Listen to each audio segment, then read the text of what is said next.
सावरकरांच्या विरोधामध्ये वक्तव्य केल्यामुळे माझ्या जीवाला धोका। पुणे कोर्टातील सुनावणी दरम्यान राहुल गांधींचा मोठा दावा। गोडसेच्या वंशजांनी माझी तक्रार केली, 2 खासदारांनी धमकी दिल्याचाही राहुल गांधी यांचा आरोप। चिकन मटण विक्री बंदीचा निर्णय सरकारने घेतलेला नाही, महापालिकांचा निर्णय मला माहीतही नाही। मुख्यमंत्री फडणवीसांची प्रतिक्रिया। 1988 साली काँग्रेस सरकारने याबाबत जीआर काढला, फडणवीसांचं स्पष्टीकरण। कोणी काय खावं हे ठरवण्यात सरकारला काही रस नाही, फडणवीसांचं विरोधकांना उत्तर। ठाकरेंच्या काळातही असाच जीआर निघाला होता, विरोधकांनी मूर्खपणा बंद करावा, सीएमचा सल्ला। महाराष्ट्राला तुम्ही काय नपुंसक बनवताय का?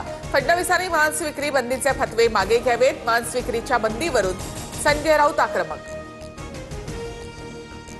कबूतरखाने यांच्यावरील बंदी तुर्तास तरी कायम, सार्वजनिक नोटिशीद्वारे लोकांची भूमिका विचारात घेऊन मगच निर्णय घ्या। हायकोर्टाचे मुंबई महानगरपालिकेला निर्देश, योग्य तोडगा काढण्याचं मुख्यमंत्र्यांचं आश्वासन।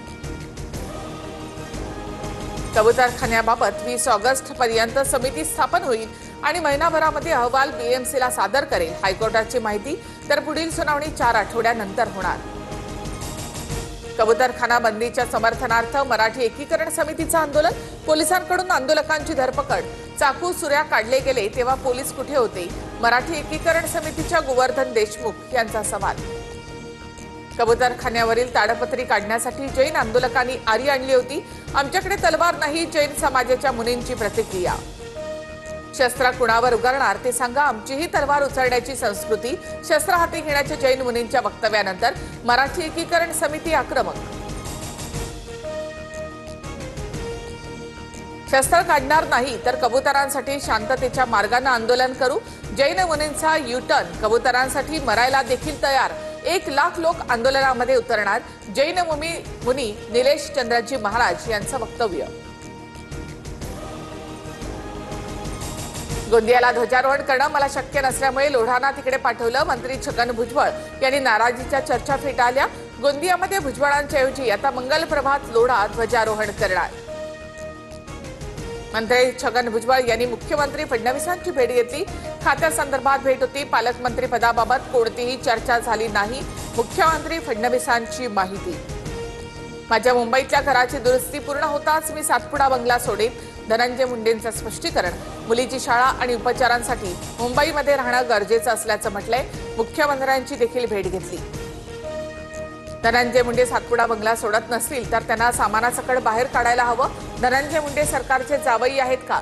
अंजली दमानिया आक्रमक, तर सरकारला कोर्टात खेचण्याचाही इशारा। रायगडकरांच्या मनातील पालकमंत्री भरत शेठच, मणगावातील निर्धार मेळाव्यात गोगावलेच्या कार्यकर्त्यांची पोस्टर। पालकमंत्री पदाचा तिढा कायम असताना कार्यकर्ते आशावादी। एकनाथ शिंदेंना गांभीर्याने घेण्याची गरज नाही, कटकटी सुरूच राहणार असल्यामुळे दुर्लक्ष करा, दिल्लीमधून फडणवीसांना सूचना। खासदार संजय राऊतांचा दावा। वरळी विडळीच्या काही रहिवाशांना उद्या नवीन घरांची चावी मिळणार, मुख्यमंत्री फडणवीस, उपमुख्यमंत्री शिंदे आणि आदित्य ठाकरे एकाच मंचावर येण्याची शक्यता। उद्याच्या कार्यक्रमासाठी आदित्य ठाकरे यांना निमंत्रण, मात्र भाषणाची संधी नाही। चंद्रपूर जिल्ह्यामधील घुग्गुस गावामधील एकाच घरात 119 मतदारांची नोंद, मात्र प्रत्यक्षात त्या घरामध्ये 2च मतदार, जिल्हाधिकाऱ्यांकडून तपास सुरू। मुख्यमंत्री फडणवीसांच्या उपस्थितीमध्ये गणेश मंडळांची बैठक संपन्न, पोलिसांनी योग्य समन्वय राखावा। पुण्यामध्ये विसर्जन मिरवणुकांचं नीट नियोजन करा, मुख्यमंत्र्यांचे निर्देश। सप्टेंबरमध्ये पंतप्रधान मोदी यूएनजीसीच्या शिखर संमेलनासाठी अमेरिकेच्या दौऱ्यावर जाण्याची शक्यता। अमेरिका दौऱ्यामध्ये मोदी आणि ट्रम्प यांच्या भेटीची संभावना। टॅरिफच्या पार्श्वभूमीवर मोदींच्या संभाव्य अमेरिका दौऱ्याला विशेष महत्त्व। माजी क्रिकेटपटू सुरेश रैनाची ईडीकडून चौकशी, बेटिंग ॲप प्रकरणामध्ये दिल्लीमधल्या ईडी कार्यालयामध्ये सुरेश रैना याची चौकशी। ओडिशाच्या पुरीमधील जगन्नाथ मंदिरावर दहशतवादी हल्ल्याची धमकी, पोलीस अलर्टवर, भाविकांमध्ये भीतीचं वातावरण। परिक्रमा मार्गातील एका मंदिरावर धमकीचा मजकूर आढळला।